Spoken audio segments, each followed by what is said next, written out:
What is going on, Notre Dame fans? Mike Singer and Tim Hyde live on a Tuesday night, our new night for recording our Notre Dame football show live with you all. Hope everyone is doing well. Yeah, I got Tim, as I've shared before. I'm having my first child in October, so wife and I are doing baby classes on Wednesday nights for the next 6 weeks or so. So Tim was able to move this show to Tuesdays, so that's what we are doing. Tim, what's new in your world, man? Everything good? Yeah, everything's really good, Mike.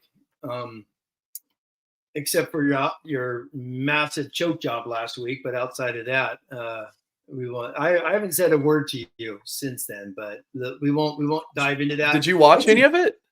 Oh, I watched some of it. Come on.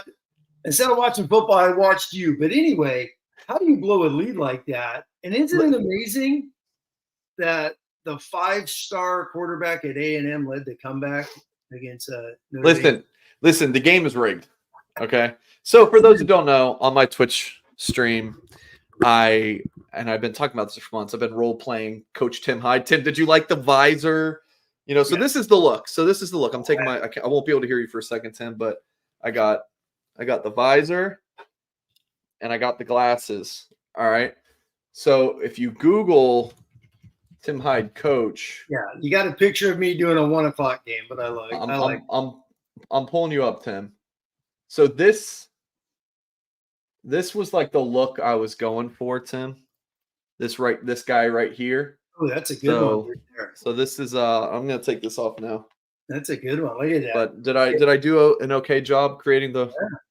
Yeah, getting hyped up right there. I like it. But no, I just had to razz you exactly. 327 yards passing. Listen, it was the game's rigged.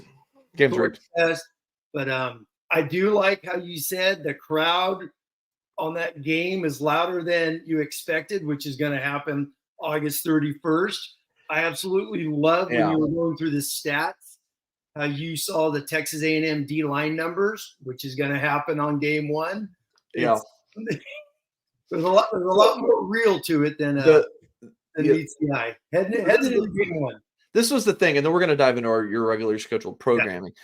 So I'm playing as Notre Dame, and I'm playing as Tim Hyde. That's the role play. And in this world, there is an issue with Riley Leonard's transfer paperwork or something. So Riley Leonard is not QB1. It's which just happened. Steve or something just happened to happen. And I was up 17-5 in the fourth quarter and choked the game away. This is what I didn't know, Tim.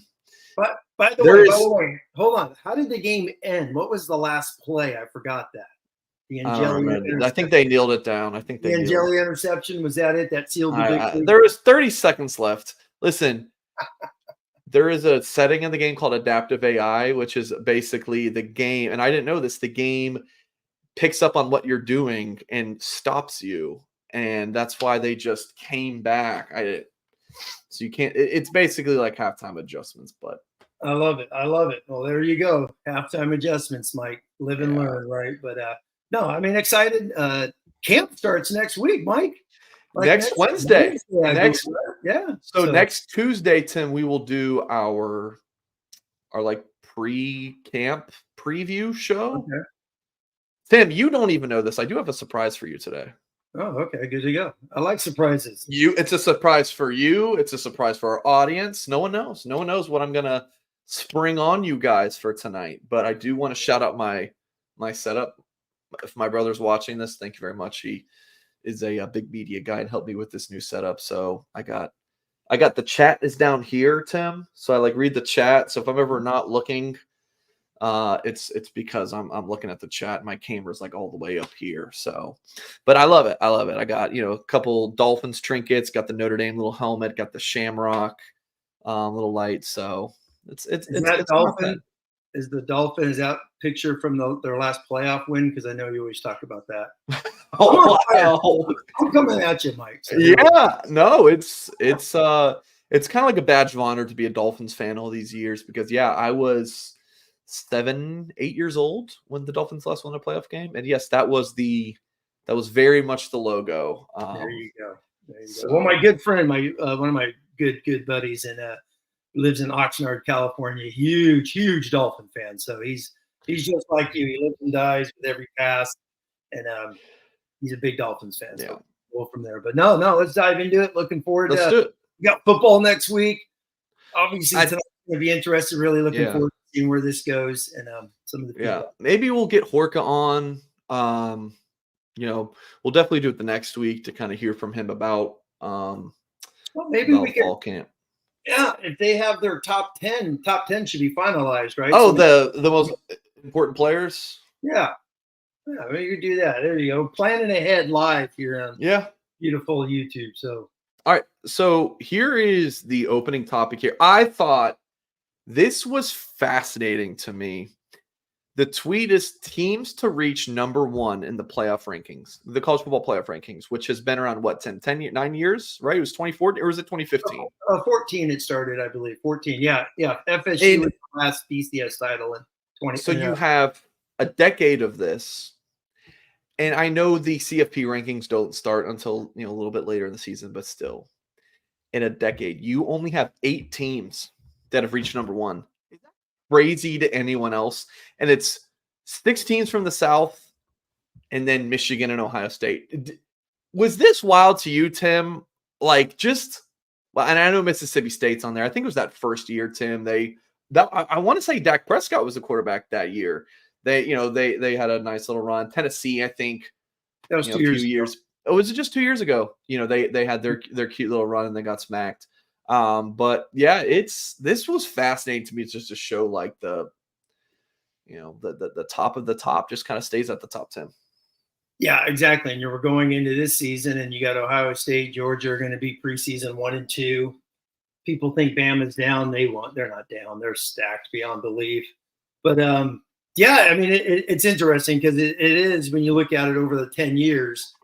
It's only been a few teams. Mississippi State was there for 1 week. Tennessee 1 week. I believe Mississippi State was 1. Someone could look that up for us real quick. Obviously, Michigan's last year. Ohio State won it the first year of the playoffs. And obviously Clemson's a few titles, LSU's in 19. But that's it. It just shows you the absolute number one. I mean, the absolute dominance of Alabama. Yeah. Clemson's big period. Georgia's now taken over. It's nuts. It really is. What's fascinating, there's another one I should have sent you to follow up to this. It has the rankings. How many, the weeks. Like the weeks. Yeah, weeks ranked. I think Notre Dame's 5th in that.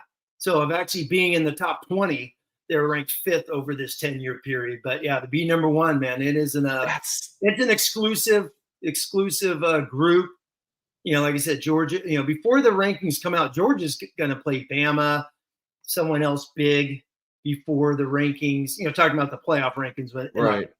Ohio State is going to go to Oregon. That's going to be the big game before the rankings. So be curious to see how that AP top 10 falls in line. The Big Ten. The Big Ten is going to be so much fun this year. It's going to be a lot of fun just seeing these, when you add in the 4 Pac-12 teams, right? 4 USC, UCLA, Oregon, Washington, Tim. Yeah. To see those teams up against, I think that's going to be a lot of fun. So definitely looking forward to. NBC loves it. Yeah, NBC's going to love that all the games, obviously, and CBS. I think, I keep forgetting about CBS in the Big Ten. So I don't even think we know the whole schedule, but no, I'm excited. I know so many people don't like some of the changes. I may be an old fart, Mike. I like it. I like it. I like all the changes. There's so many things doesn't bother me whatsoever. People have been getting rich off of 17, 18-year-old kids forever. Let them make some money about damn time. So that's the way I look at it. All right, Tim, we are going to hear from our sponsors over at Augie's Locker Room, folks. And believe it or not, football season is really just around the corner.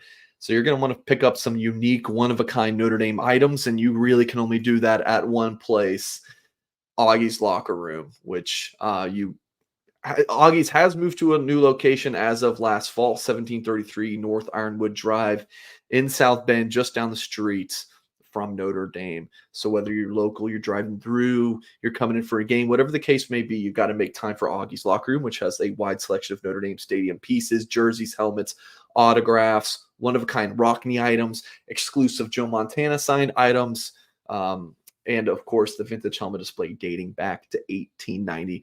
Augie's got some amazing stuff that you're going to want to check out. So visit augieslockerroom.com, 574-277-6363. That's 574-277-6363. So we always like to open with like a college football topic, but then we'll get into the meat and potatoes of this week's show, Tim. And it's the Derek Meadows to LSU thing. So, Tim, before we started recording tonight, I was like, Tim, I have no idea what you're about to say for receiver recruiting. We missed last week's show. I was off Tuesday and Wednesday. It was definitely not due to a video game coming out, I promise. But the week before with receiver recruiting, you were like, let's see, right? Let's see how they finish. I never thought Notre Dame was going to land Tanook Hines. I don't really feel like they pushed very hard there. Dylan Robinson ends up at Washington. Of course, Hines goes to USC. Dylan Robinson goes to Washington. And then Derek Meadows commits to LSU. So, Tim, before you were like, let's see. Like, the world's not, the world's still spinning here. What are your feelings right now, Mr. Hyde? What was that? That Marcus Freeman and his recruiting staff can't pull off one wide receiver? What's my feelings? It's kind of embarrassing when you really look at it. And I've heard you mention this a few times, whether on the message board or with Darren, or your little call. Was that yesterday to another podcast you did? Where you've said that, and you just said it again right now. They didn't push hard, so. They're not pushing hard for guys. I'm just saying that in general. Then what the hell are they doing?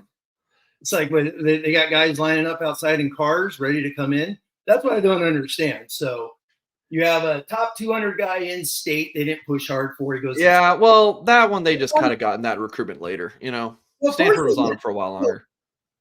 Exactly. So you have an in-state guy. How the hell are they not recruiting him?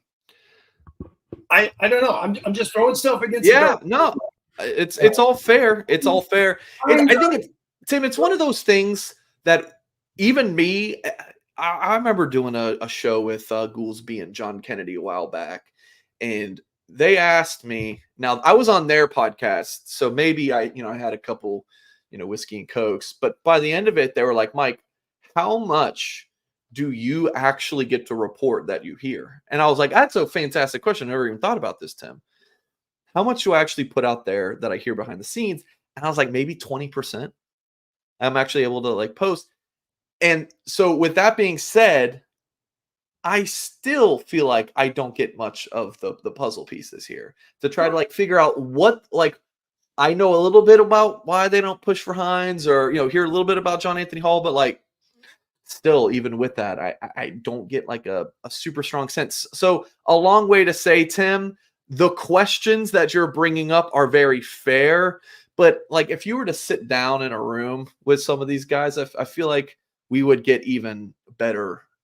It would make more sense. We're just kind of seeing the results, and they are frustrating 100%. But Tanook Hines, maybe they have good reasons for not pushing, but it was kind of, then why bring them on campus at all? These are all fair questions. Yeah, I mean, Hines, like I said, I got a good buddy who works at SC. They knew SC was going to get him a while ago, so I kind of had a feeling about that. Yeah. Robinson's a kick in the pants. That is.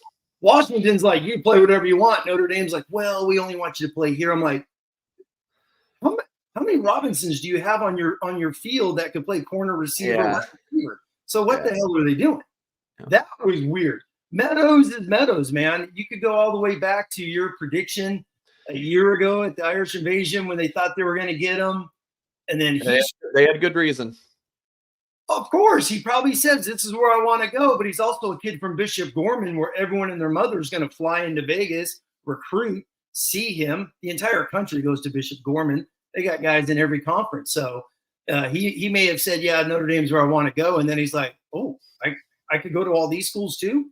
So of course he's going to take a look at them, and him picking LSU. It's not shocking. I wasn't shocked. Look at their receiver coach. Look at his background. Look where he's been.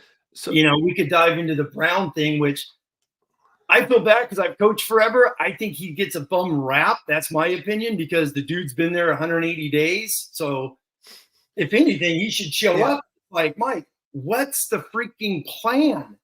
Chad Bowden's been here for 3-4 years. Marcus Freeman was the DC 3-4 years. What is the plan at wide receiver? So Mike Brown comes aboard, and they have zero for him to start recruiting. That's Elijah Burris. It was swing. They look. There's so much to unpack here. Part of it is hindsight. Like, in hindsight, they should have. I think I logged a prediction for Notre Dame to land Cooper Perry out of Arizona. I think that he should be on Notre Dame's commit list. I mean, maybe their eyes light up and they think they can get these other guys instead, and it doesn't work out. So yeah, exactly. That's recruiting. That you got to constantly have a plan. It feels like. So but Tim, is the sky falling here? Do you feel like they'll be able to turn this thing around? Like, we know they're still trying to flip Meadows. Like, what's kind of your general feeling on it? Yeah, I mean, you say they're trying to flip Meadows. Well, that's okay, great. They should try and flip everybody, right? Try and get more guys. I mean, who cares if you say, this is my opinion, they're trying to flip Meadows. He's already said no to you. Yeah, but Notre Dame gets committed. Mike, it's been an entire year of recruiting Derek Meadows. If he was that sold solid to Notre Dame, come on, he would have committed. He's not. That's why he's looking around. So yes, they can keep recruiting him. Will they flip him? The odds of flipping him are slim to none. Yeah, they're not great. I don't think they're great. So you could report, well, they're going to try and flip him. Great. Try and flip every other 5-star guy, every other top 50 guy. It ain't happening, but we could report it. That's great. Yeah. But I'm telling you, man, I've gone back now a couple of years and looked at wide receiver recruiting the last few years, and it's a mess. It's a mess outside of 24. It is. It's a mess. But I'm just saying, the actual recruiting of guys. I mean, they're going out offering 25 guys, and 75% of them don't even answer the phone. All you have to do is, Mike. All you have to do is. Well, you don't know that, but go ahead. You're interested. You're taking a visit. Tons upon tons of guys are not. Yeah. They always offer a lot of receivers. They cast a wide net. Three pot of golds now under Marcus Freeman, 23, 24, and 25. The only, I really hope fans like this one, the only wide receiver that is committed that Marcus Freeman, Chad Bowden have busted their butt for, watched all their film, checked all the transcripts, done all the offers on pot of gold, recruited them for 18 months. Bettis. The only one is Mr. Jerome Bettis. That's it. That's the big pot of gold that all Notre Dame fans get hyped up and excited about. Jerome Bettis, the only wide receiver. That's fascinating. And then, I know you don't like it because you're like, I don't care. I don't care when they commit or when they were offered. I don't care. But these are the pot of gold. Mike. Hey, the Notre Dame media hypes up pot of gold like it's the greatest thing on earth. When you get one dude over 3 years, what the hell is that? All right, so what do you want me to do when they're offering 80 guys? You show me to not report on it. Like, I'm not over here doing pom poms about it. I'm just saying who they're offering. I'm just reporting on who they're offering. Well, they only offered 40 under Kelly. It's 90 under Freeman. No, we don't. Get the rat's ass if you don't get them. We don't say that. We will look at the states that they're offering, because this is all good data. It's interesting data and stuff that we talk about on our shows. It is all good data, but I'm just talking about receiver. I don't care if they offer 90 guys. I'm sticking to wide receiver. Look, receiver, it's obviously not in a good spot right now. But like, the thing is, 24 was great on paper. 23 was. Hold on. We don't know it's great on paper. No, on paper, rankings offers that. Excuse me, on paper. 23, Tim. That 4-man group, pretty good. Half of them are gone. Half of them are gone. So was that good recruiting? Was that, I always hear in terms of recruiting and getting them to campus, yes. But see, and then we're going to bring on the surprise that I talked about. This is something I thought about today, right? I think they're getting some guys to Notre Dame that are not the natural Notre Dame fits, and that's why you might have more transfers out right away, because they're actually doing such a good job recruiting that they're getting kids that usually wouldn't go to Notre Dame under a Brian Kelly. That's the take I had. Who is? Braylon James was down to TCU, Stanford, Notre Dame. He's looking at academics. Those are academic schools. Listen. I don't know about this crazy kid away from the public schools now. Look, dude, Notre Dame is hard.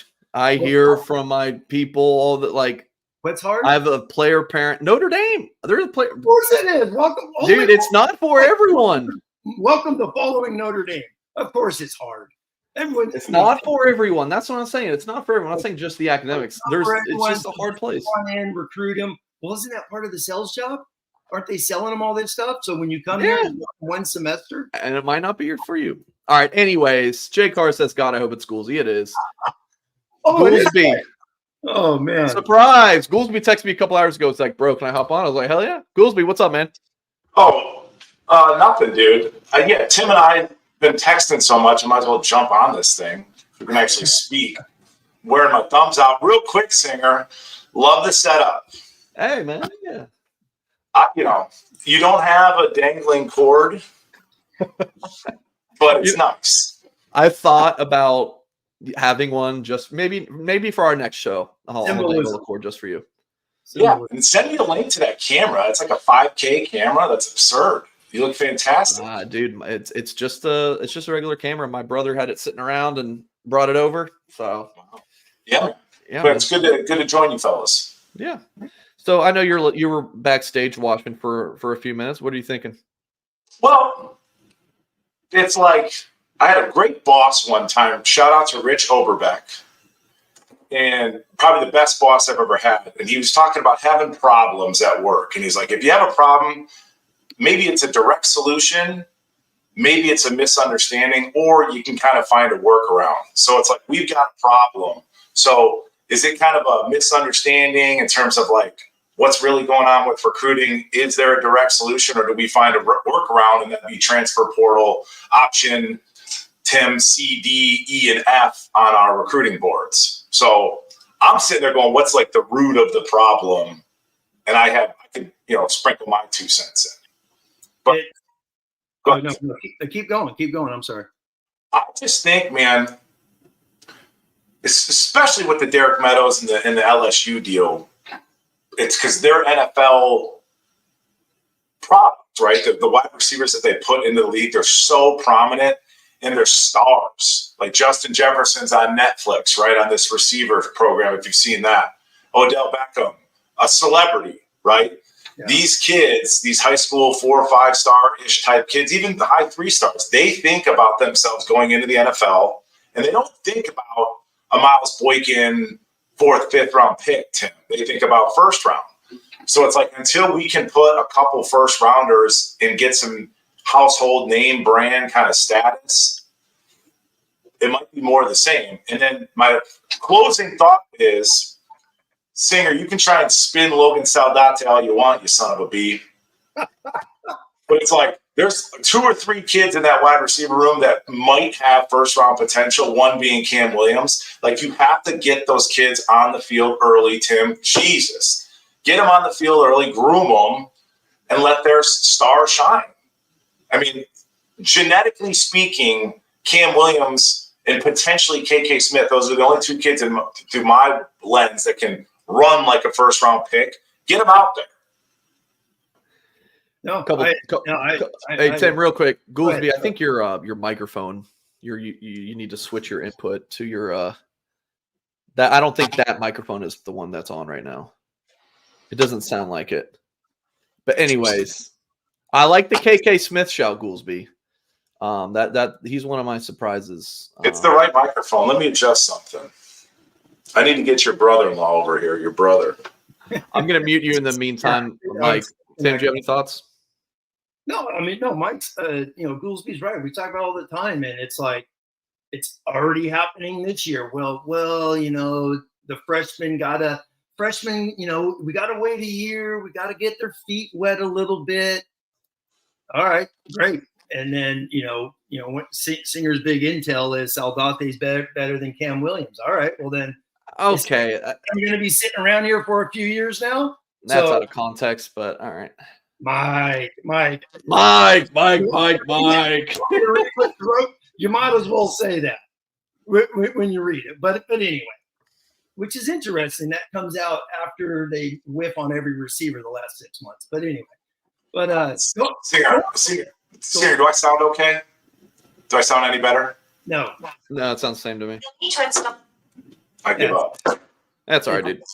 Hey, real quick, I just think, Tim, you've been a coach. How easy is it to recruit against Notre Dame if you're recruiting a receiver? You're recruiting Derek Meadows. It's impossibly easy to recruit against us. You look at that exodus when Coach Stuckey left, that exodus of all those kids, the lack of first-round picks. And then I think they're just kind of thinking, like, why is this recruiting thing come to a head, and why is it so much pushed to the forefront?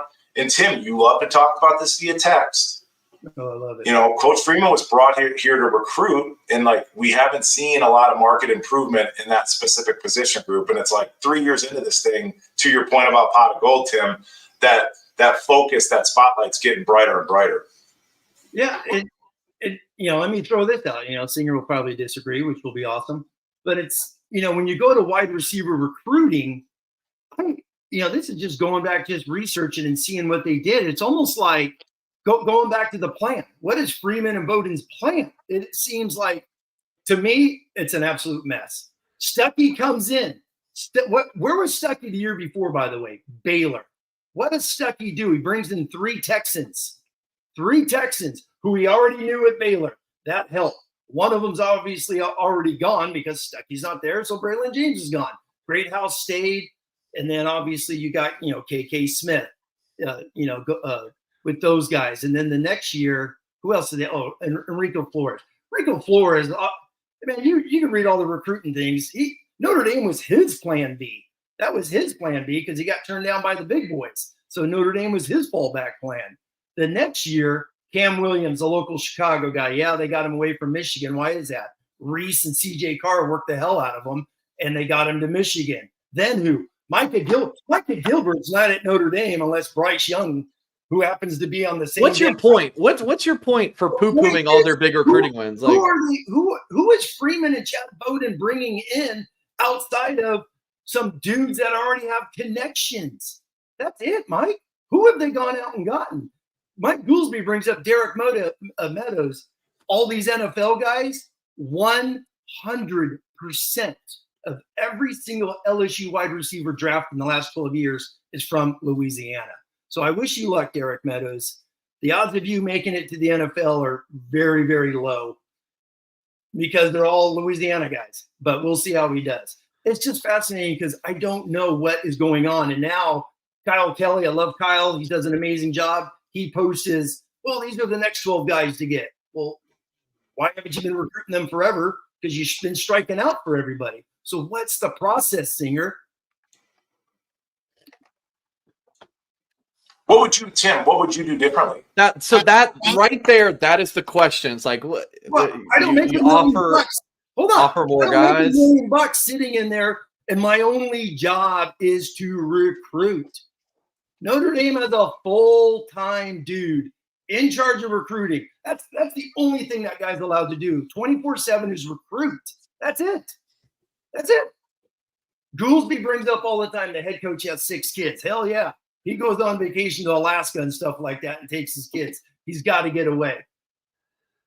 They got a recruiting coordinator 24/7. What is going on? Mike Singer, when you've been in a program for 2 years, going into year 3 is the biggest thing on earth.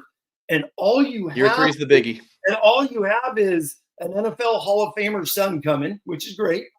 And then you have his teammates buddy, who was Taylor originally. I bet you they said, hey, man, Plaxico's got a son. Oh, we didn't know that. And then, bam, we get Elijah Burris. So those are the 2 receivers coming in this year. I want to just pile on here if we can. Like when you look at the defensive side of the ball, it's fairly clear. Like at the cornerback position, there's different archetypes, fellas, that we're going after in terms of body type, archetype. Okay, we want super long corners. You want this type of defensive lineman. What's another little bugaboo? But linebacker, safety, corner, like there's an archetype. There's a blueprint in terms of what Coach Golden and Coach Freeman are looking for. Tim, when you look at the wide receiver room, it seems like, dude, we'll take whatever we can get. It's how you wind up with like 5 slot receivers. It's like, we're just, beggars can't be choosers as it pertains to that specific room. It's like, it's palpable. It feels like it's out in the transfer portal as well this year. They got 3 guys. They just, hey, we need bodies, and these are the 3 grad transfers that we could get. Because as Singer brought up in his interview with Darren Pritchett, like they can't get anybody else outside of grads. So that's the market right now. Yeah. I don't know, Tim. Maybe I should just be Tim Hyde and just yell and scream and pout and just cry and not have any like real contextual thought. Like, I'm just mad. Notre Dame's not like, I'm trying to bring a little bit more to the table than just this sucks. I agree. They need better receivers. Like let's have more of a dialogue about it. So Singer, how do we, given the current class, upcoming season's right around the corner, what are we doing as a staff to showcase to entice these kids? And you talk to these young men, dude, right? So it's like, I don't know where Tim went. He just kind of cut out. Let me text him. Can you hear me? Sorry, go ahead. Yeah, go ahead. I'm asking. Yeah. I hit a button. I was trying to go out of mute, and I hit the Leaf Studio button. Gools, go ahead. Well, when you talk to these kids, Singer, right? I mean, you play video games with them, you talk to them. Are they sweaty Mike TV, dude? Are they? I've always assumed they're not really watching the games, right? I mean, they might look at stats or something like that. But like, if we're Coach Denbrock, if we're Bowden, Denbrock, Coach Brown, Freeman, we're all in a room. It's like, okay, here's the current score. What can we as a unit do this season to try and change the narrative? I mean, does it come down to more explosive playmaking on the offensive side of the ball versus 13 personnel? I mean, what is it going to take to change it? Yeah, in my opinion, I've said this before. It's about showing the product instead of selling the product, right? Like Tim talked about with LSU, it's like they can just point to all the receivers and look at what all these guys have done. Whereas with Notre Dame, it's to Derek Meadows, hey, we've been doing all this 13 personnel because we don't have a player like you. That's not as impactful as a sell as, hey, like, you want to go to the NFL? Come here. So I think we just need to listen, Goolsby, what do you call me? The eternal optimist, right? I can't turn it off. I don't know what you guys want from me, but I think it will help when the offense, or hopefully, picks it up in the passing game this year. And, we've been talking about Stuckey and Mike Brown. Stuckey was a really good recruiter. And look, I love Stuckey. I think he was fantastic as a recruiter, but like actually coaching the position maybe wasn't the best there. I think Brown might be the opposite. I think Brown might not be this personality that Stuckey is, but as an actual coach, I think that he is going to help out this receiver room a lot. Can I jump in before I jump out of here? Tim, question for you. As a coach, and I was around Coach Brown during that spring game, cocktail hour type thing. Yeah, he doesn't have a lot of juice, just kind of being around him as an energy guy. But Stuckey did. On the offensive side of the ball, Tim, top 2 easiest positions to coach on the offensive side of the ball, because I think running back is it's just like instinct, natural ability kind of takes over. I mean, is wide receiver next in line? Because people love to talk about development at the wide receiver. It's like, dude, give me a fast guy that can fall and go, Tim. I know. What are we doing? It's not the technique with the offensive line, the footwork. I mean, would you agree with that? Yeah, that's the most frustrating thing is sometimes when you have a stud and, well, his foot. I mean, believe me, there's a million things with wide receiver technicians and all that good stuff. We all know that stuff. That's why guys go to the NFL.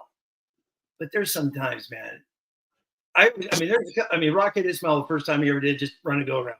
Derek Mays, the great Derek Mays, played at Notre Dame, but the first, I think, 4 times he touched the ball were touchdowns because he just ran by guys. There's tons of examples of that, of just getting guys on the field and finding a spot for them. And yeah, the whole Mike wants to, well, it just needs to get better. Yeah, that's why I asked. What's the plan? But it's also been a crap fest because the last 2 years have been what it is because of injuries.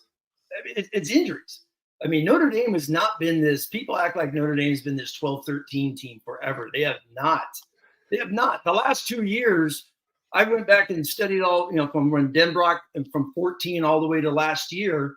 And Notre Dame's averaging over 30 passes every single game outside of the last 2 years and the great run team in 2017 when they just hammered people. Outside of that, Notre Dame's throwing the ball over 30 times a game. The last 2 years have been a mess, and that's what is fresh in our minds. They've thrown for over 3,000 yards in every season outside of the last 2, which you would act like, like Notre Dame doesn't throw the ball, but they do.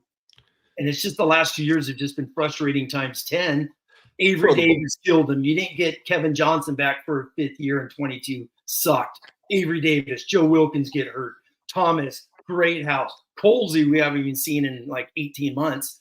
So you just constant injuries. Tobias was just a mess.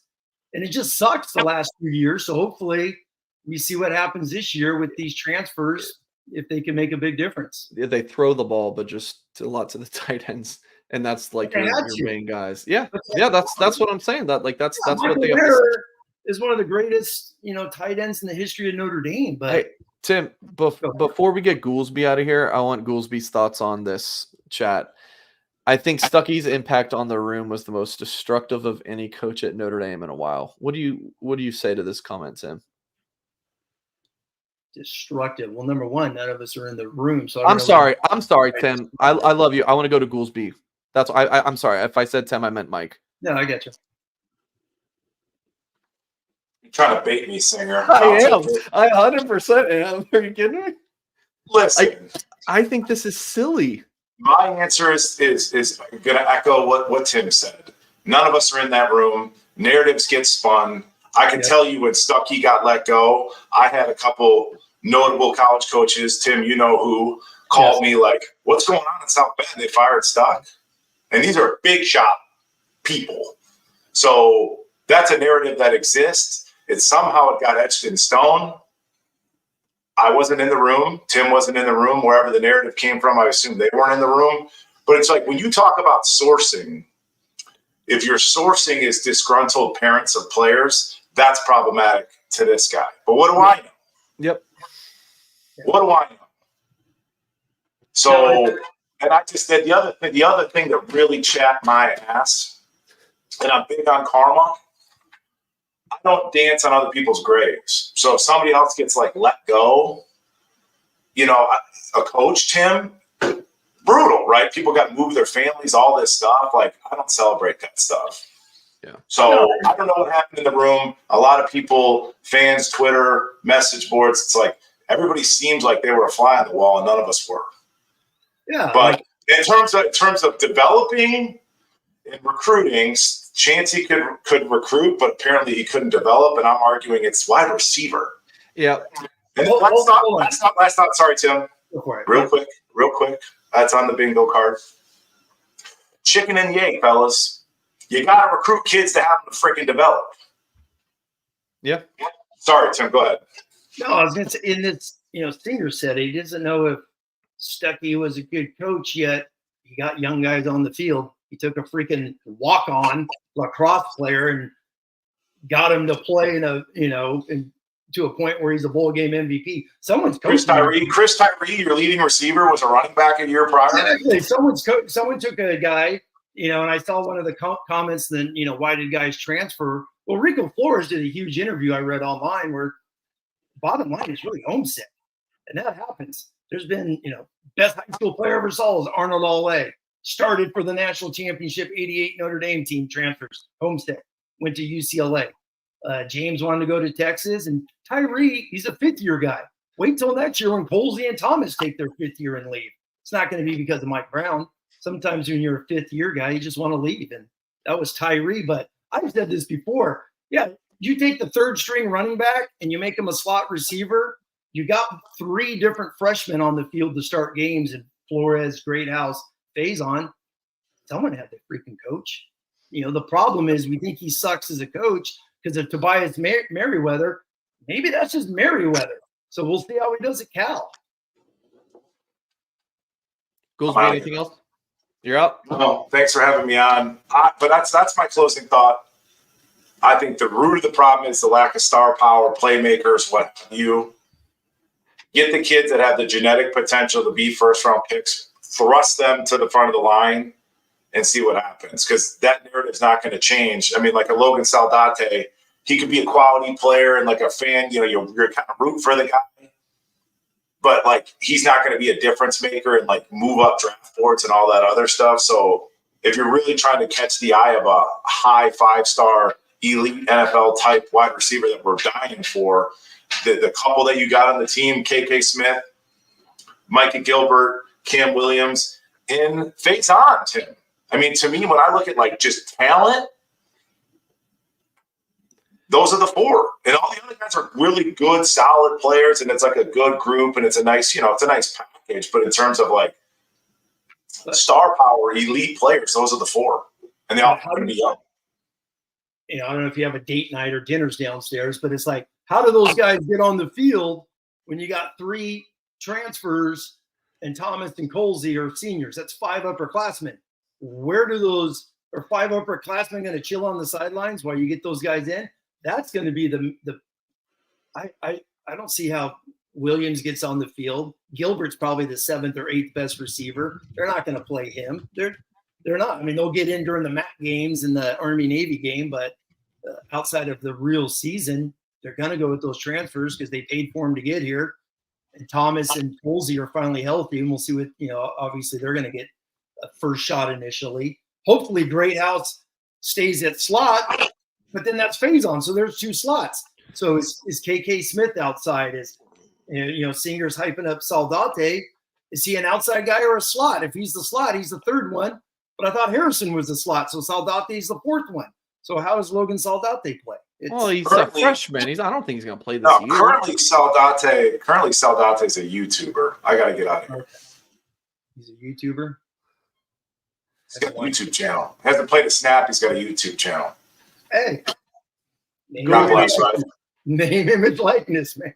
Goolsby, appreciate you hopping on. All right, see you, pal. All right, see ya. All right, so if you guys like Goolsby, of course you can find him here.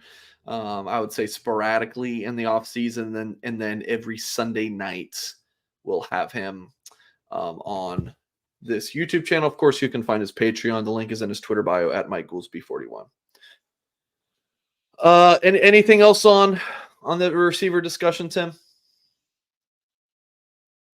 I mean, obviously, I'm a big Notre Dame fan, so I'm with every other fan when it's frustrating, and now you're just sitting back, seeing what this coaching staff's going to do, and I think it's going to be interesting to see who they hop on, because obviously you need a couple bodies, because you have a legitimate shot at 5 guys gone. You may not have a senior on next year's roster, which if Thomas Goolsby take their 5th year somewhere else. Obviously, the 3 transfers are going to be one and done. It's 5 guys. There's Tobias's class is nobody, so that's the senior class is dead.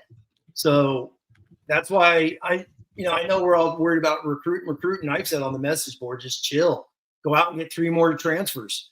I mean, 3 more transfers. All right, wait. So are we losing? Are we very upset about it, or are we not? Because now you're saying just chill, but you were. Mike, they've thrown out 25 offers. Those are obviously the 25 guys they wanted. They've gotten 2 out of them. So go out and get the next 10, which is their 26th to 35th best guys on their wish list. Are those guys better than senior transfers? Which I'm sure that's the other thing. That's what these guys are doing in the rooms, in the recruiting rooms. They're looking at rosters, already prepping who could possibly be a grad transfer. studying all that stuff. Yeah. So Okay. But the senior transfer thing, as you talked about earlier, and I mentioned this on my interview with Darren, like you bring in the transfer to replace the woes in recruiting from years ago, right? Your 2022, your 2020, those things. It's not as much to do with. It's not as much to do with the recruiting class right now. So it's not like, oh, we only have 2 commits. We want to take 4 or 5. Let's just fill it with portal guys. Like you fill it with the portal guys in like 2-3 years from now when that hurts your numbers if you do end up taking a couple. But the numbers are a little down now. You've already gotten, like I said, next year's seniors are 0. You've already gotten 2 gone from one class. Is it going to be 100% taken that all 2024 return? You don't know. They're going to bring in 2 receivers minimum. Yeah, I've been saying they're going to bring in 3 because you want to have 10 to 11 for sure. Yeah. And as much as we left Jordan Faison, that dude could play professional lacrosse. I don't know if he could play professional football. So who knows what decisions he's going to have to make down the road. Yeah, he says numbers are good now. Yes, for 2024, they're good. For 2025, they're single digits. They're not good. Unless you go load up on a couple Project 3 stars, go find another K.K. Smith, Logan Saldate. Yeah, I think they'll take 2 more in this class, and then they'll probably bring in an extra couple, unless you have a couple of the transport. Unless you really do have some guys develop from the younger classes right now. So I don't know. We'll see. Yeah, no, exactly. We're talking about 2025. That's what this recruiting class is the team for 2025, not 2024, as the guy in the chat keeps saying. Yeah, we're already done with this one. We're on to next year's team. Yeah. Annie Davis, appreciate the $5 super chat. If you're still here, he says, seen it before. Eric Kelly spread out the offense, realize you can't recruit elite wide receiver consistently, condense it back, and focus on a plethora of stud tight ends. So. Yeah, this is once again the narrative, man. You go back over Kelly's years. Kelly signed top 100 wide receivers multiple times, tons of them. He had guys get drafted. They didn't start doing the double tight end stuff. Even in 2020 with the great run game, when push came to shove, they were in 11 personnel with Avery Davis at slot, McKinley and Ben Skoranek on the outside. Well, it's the last 2 years. And Brian Kelly has been here the last 2 years. The last 2 years with injuries, wide receiver has forced them to go to we could call it 12. Technically, Mayer played wide receiver. Like 75% of his snaps were flexed out, wide, outside. He was not a true tight end his last year at Notre Dame. He was the wide receiver, as we know. But same thing with Evans last year. They had to flex him out to get a wide receiver. So. The goal, as Denbrock has said, they're going to do a lot of 11 because they feel like they got some outside guys and they're really, really good at slot this year. Annie Davis, again, appreciates the super chat. Folks, for watching on YouTube, please hit the thumbs up on this video. Subscribe to our YouTube channel for more content. Tim, we're going to move along from the receiver discussion to the NFL doing their top 100 players of 2024. Now, this is voted on by the players. Notre Dame has 3 guys from what they've released so far, which is numbers 100 to 71. You got Julian Love is number 95 overall. Thought this was nice to see, Tim. Harrison Smith, 93 overall. Might be a little low. And then Kyron Williams, 78. Not too bad for old 5th-round draft pick at the running back position. So, Tim, what's your reaction to seeing this? And I would assume we'll get some more NFL guys. Sam Hartman will probably be in here. Some guy named Big Q we might see in there as well. I'm kidding about Hartman. But, yeah, Tim, what was your reaction? You sent me this this week.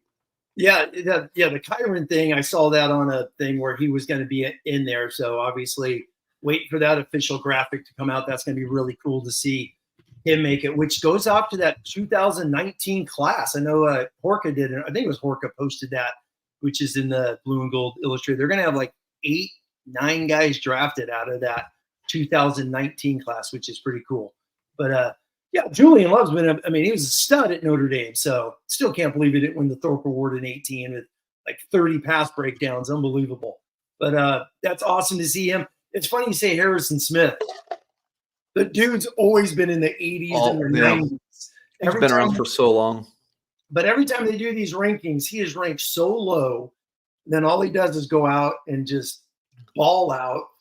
Unbelievable stats. There's because people have been talking about him being a Hall of Famer, and some guys are on the fence. But then when you compare his stats to Troy Polamalu, he's got better stats and the same amount of games played, which is fascinating. So we'll see what happens there. And then Kyron Williams, obviously, man, unbelievable story. Unbelievable story. He was red shirt, and all of a sudden he just tears up those 2 years.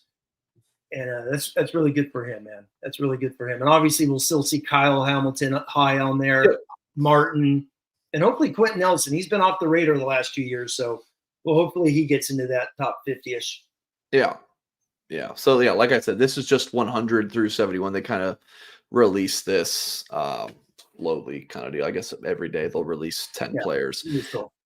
Tim, last thing I want to discuss, I posted this on the message board because I was writing some article, and I just felt like I wrote Michigan, Penn State. Like, the guys Notre Dame's recruiting might be the 25, 26 class, whatever. It's like Notre Dame just is always – I feel like I'm writing Michigan and Penn State in every other article. So I posted on the message board, like, which schools do you guys feel like Notre Dame recruits the most against? I wanted to get your take on this from a recent history of, say, the past few years, and then I'm sure – you'll talk about reading the Blue and Gold Illustrateds on the other side of the world, back from in the 80s and 90s, whatever. But yeah, Tim, wanted to hear your thoughts on this because I feel like it's Notre Dame's always battling like Penn State, Michigan, and Ohio State is one that has picked up a lot more recently. I feel like, which is a good sign. That means you're getting into to more big boy battles because Ohio State's always one of the always signing one of the best recruiting classes in the country. So, what's your take on this, Tim? Yeah, definitely Michigan. Just the special. It seems like since Freeman's taken over, they've gotten like 20 head-to-head battles. It feels like, at least with Michigan, Notre Dame, and recruits top 3 or 4.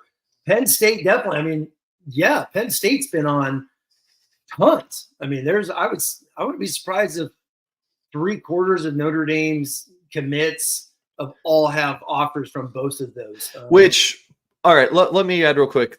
Those schools do offer like every kid, but so it's not just about offer. Yeah, they offer so many kids. Like Tennessee's like that as well. Yeah. But yeah, the battles, like they're in the mix, which they still are. Yeah. To me, recruiting is when you visit, and a lot of Notre Dame kids do visit. Obviously, Michigan and Penn State. A little hidden one has been Clemson lately. Not tons, it seems like, but it always seems like Clemson's been in a handful of battles, I would say, the last few years. What about Georgia? I feel like we see Notre Dame and Georgia involved in a lot of same recruiting battles.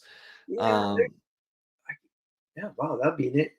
Probably not as – I don't think as much, right? Not as much as – definitely not as much as probably even Clemson, but like Meadows had Notre Dame and Georgia in his Final 5. I'll pull up Georgia's commit list and let you know how many and vice versa here. But you can go ahead. No, I was going to say not SC as much. But still a little bit, yeah. It's Lincoln Riley, because Lincoln Riley's recruiting so much more in the South and Texas than he is obviously in California. Right. Oh, how about this hidden gem? How about Washington, where Notre Dame's losing to Washington the last couple of years, or even going back to who was that, Turner, the outside linebacker? Guys could remind me in the chat from Carlsbad who went to Washington. But the last few years, you have Robinson out of Long Beach Poly. Haynes Wright, the receiver. Yeah. Yep. Yeah, right. Notre Dame's lost two guys to Washington this year with Robinson and the Haynes Wright. Is it Haynes Bright? Veins. RVB. RVB. Yeah. Exactly. So a couple of Washington, a handful. But Penn State, Michigan, without a doubt. Yeah, Alabama a little bit. Just thinking Georgia. I mean, Davion Dixon added a Notre Dame or a Georgia offer after being committed to Notre Dame. I'm just scrolling Notre Dame's commit list here. Yeah, but Notre Dame. Yeah, when you say Alabama, I mean Notre Dame. I mean, They're not going heavy. Dallas Golden was Georgia was a contender there. Georgia was a contender with Mark Zachary. Obviously, They probably slipped a little bit. Deuce Knight away. Obviously, Deuce Knight, And then pulling him, keeping him away from Alabama. Excuse me, is a big one. So that would get double bonus points under my watch. So maybe not a ton of Georgia. But Georgia, Freeling has a chance. I think Monroe Freeling last year. I'm just looking at this 25 class. Talon Taylor was obviously one. Yeah. But anyways, sorry, Tim. No, it's all good. I like Michigan and Penn State without. Yeah, those are the two obvious, and then Penn State. Excuse me, Ohio State's probably right under that, and then yeah, you're probably looking at USC, just other powerhouse schools that Notre Dame is just regularly going to recruit against if they're recruiting top guys.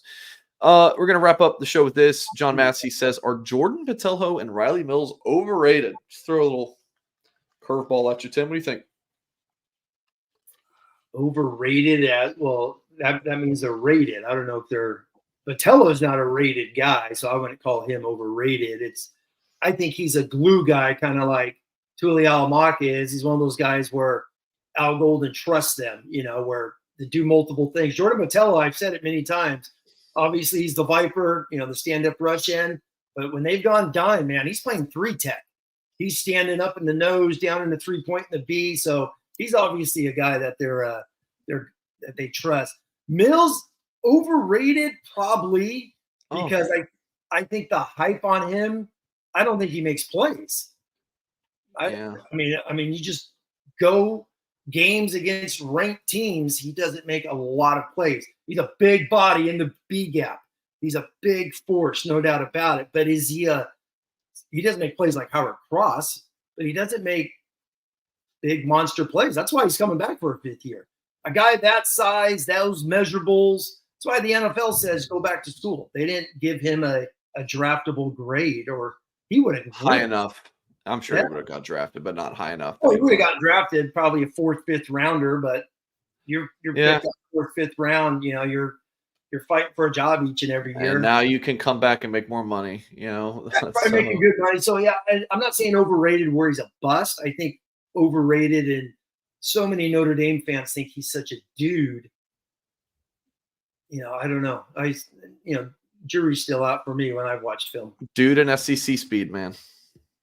John, thank you for the super chat. So appreciate everyone watching. We will be back next Tuesday night. So we're doing these Tuesday night shows. We've been doing Wednesday for what, Tim, 2.5 years or so, going back when we, back when Ashton Pollard, who now works for Notre Dame Athletics Communications, we did the show with her on Wednesdays, but yeah, we're on Tuesdays with old Singer doing baby classes on Wednesday nights, 6:30 to 9:30. Tim, 6:30 to 9:30. 3 hours. Good luck. 3 hours.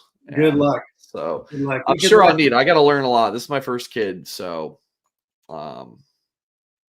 did not mean to pop this one up, dudes. Yeah, D-line has dudes. I mean, that's going to be Notre Dame's strength this year. That's what's going to get them through. A lot of experience. All right, Tim.